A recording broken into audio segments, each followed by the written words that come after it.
nice and loose and try to see it as a whole rather than because you've got the photograph there, it's very easy to go around and just take it little bit by little bit. And what happens is you end up with a very, very sterile and stiff sort of looking picture.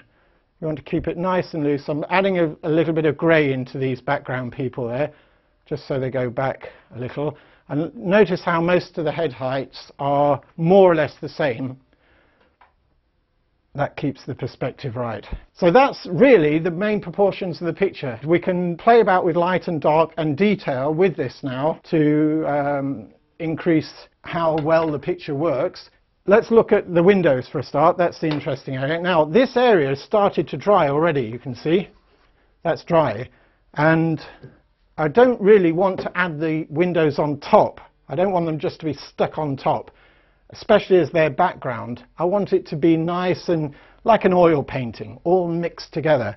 So using the spray here, and this is just water, just a little mist spray, what happens is that now goes back into the paint, rehydrates it, and it becomes reworkable just like oil paint.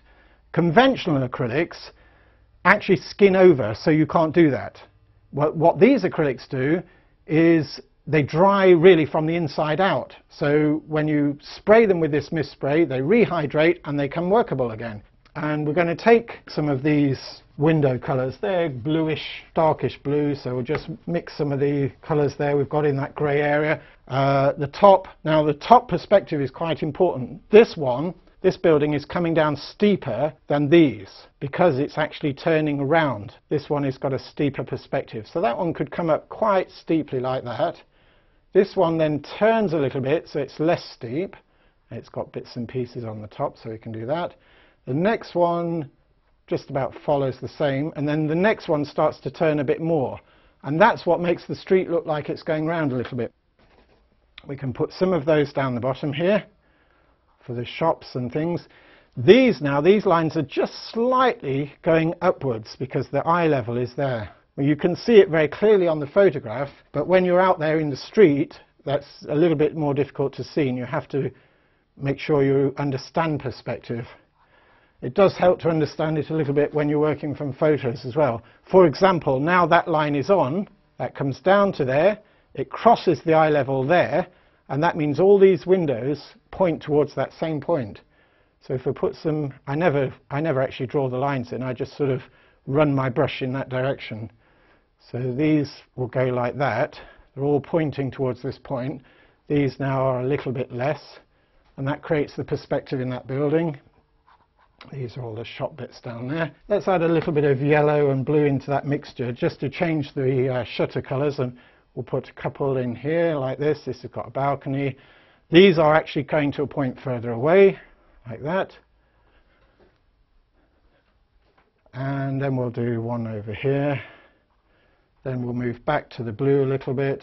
And I'm adding a little bit of white to soften that now, because it's going further away, and I don't want the colours to be too strong in the background, so they just go a little bit softer like that. Let's put a bit of blue into that one as well. And that just gives us the sense of the street going round. Let's do this building here. I'll just increase the power of that colour a bit, put a couple of windows there. Now this time the perspective is going the other way, down to this part here. And if I add a little bit more yellow, because this is a foreground colour now, so if I add a little bit more yellow into there, it just increases the strength enough to make that shutter a stronger colour, that sunshade. And it should be angled less than that angle. So that's like that, that is like that. And then we'll just add some white on top. Not pure white, I'm mixing it in on the palette, of course, like this, to have the sun catching that shutter like that.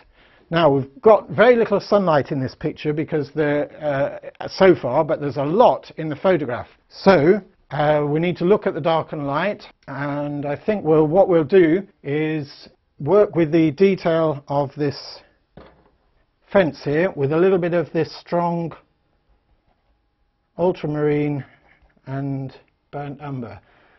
I'm going to add a little bit of raw sienna and just push it into the grey area a little bit, because I it could be dangerous just to put that on too strong. Let's do, it looks quite dark, yeah, a little bit strong, but that's not too bad. We'll change it a little bit, add a bit of ultramarine in, just to get a bit of variation.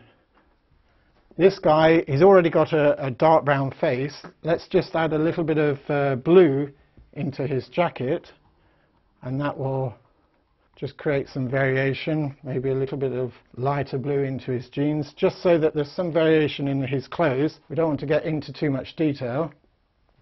This lady on this side will add a little bit of dark. I haven't copied these people exactly. Some of them are the ones in the photograph, some I think I've just invented. I haven't paid much attention to that. We'll put him darker in there. Up here we've got a few little touches of detail like that. Up there, under this sign. Down here, this can be darker. I've added a little bit of the brown madder into there just to quickly add some red into there, nice and strong, using the punchier colours at the front of the picture. Let's work with a little bit of light now. So I'll just come down onto the road first of all. We haven't got the shadows in yet as well. Let's just put those shadows in, and we'll see the light in the road as soon as we see the shadows. So if we mix a little bit of cobalt blue with either the burnt sienna or the madder. I'm using the madder because it's redder, and then I just go to the right colour quicker, because I've got all these grey colours already mixed. We'll be talking a lot more about colour mixing in another programme later in this series. For now, we're just going to talk about proportion. So here's these nice shadows coming from these people.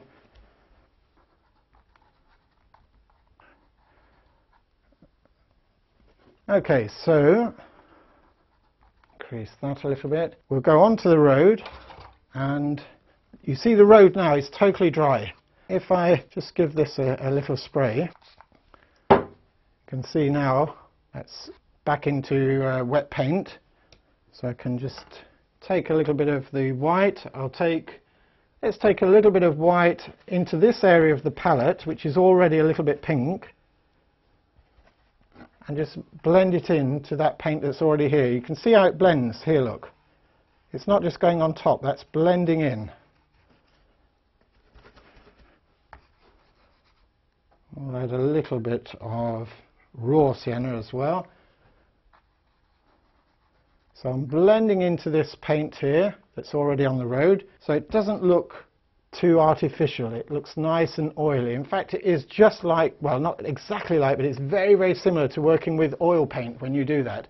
In the sky, we'll add a little bit of that colour as well, just to lift up this, maybe a bit of cobalt blue in there as well, just to lift up the sky. It is a sunny day. You know, it's nice to see a bit of sunlight. What we need also while we're looking at light is we take a little bit of white and raw sienna just to get that really nice milky warm white there, and just add some highlights that are bouncing off the top of these things there. Maybe a little bit there, maybe on this wall here. Mainly on this side of the picture because the sun is coming across there like that and catching bits and pieces over here. And of course on the side of some of the people. So we could take a little bit of that same white and just put it round people here. Start with the head, which is on the eye level. Just put a little bit of light here and there. Doesn't have to be very exact. When that happens like that, in other words, the light has gone over the rest. If that was dry, it's in fact just starting to dry a little bit, so I give that a bit of a spray. Then I can take a dryish brush, so I'm wiping the brush out here, quite dry, and then I can move, just like you would if you were working with oil, I can move this around like that. So here I've got the colour of the face, I can just push that across there like that. So it pushes that light back into the space where you want it, which is an oil technique. but you wouldn't normally be able to do with acrylics at all. So it keeps it loose, it just makes the light catch the edge instead of taking up the whole of that big space that it shouldn't be doing. Now, finally, we're going to finish this just by darkening this side and adding one or two last details. This isn't a picture about detail. We've been talking about getting proportion.